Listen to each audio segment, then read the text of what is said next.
ஓட்டை அடைச்சிட்டு நாதசுரம் வாசிக்கிறதும் இப்ப நீங்க நடத்துற பஞ்சாயத்தும் ரெண்டும் ஒண்ணுதான். கையசைக்கிறது ஒண்ணுதான் ஊமைகளோட பாஷை. அதையும் கட்டி வச்சுட்டு பஞ்சாயத்து பண்றீங்கன்னா இதுல என்ன நியாயம் இருக்குன்னு என்னால புரிஞ்சுக்க முடியல. ஏம்மா கதவை உடைச்சிட்டு உள்ள போனியா?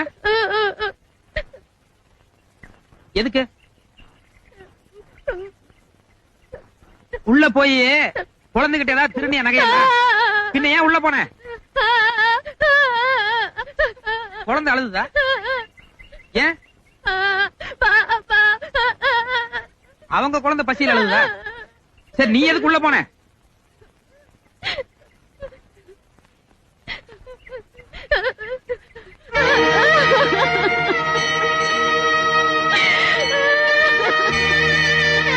அந்த அம்மா என்ன சொல்றாங்கன்னு உங்களுக்கு புரியல?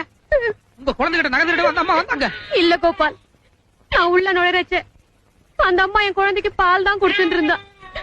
ஒரு பிராமண குழந்தைக்கு அர்ஜுன பொம்பளை பால் கொடுத்தான்னு தெரிஞ்சா அக்ரஹாரம் முழுக்க எங்களை காரி துப்பிடும்.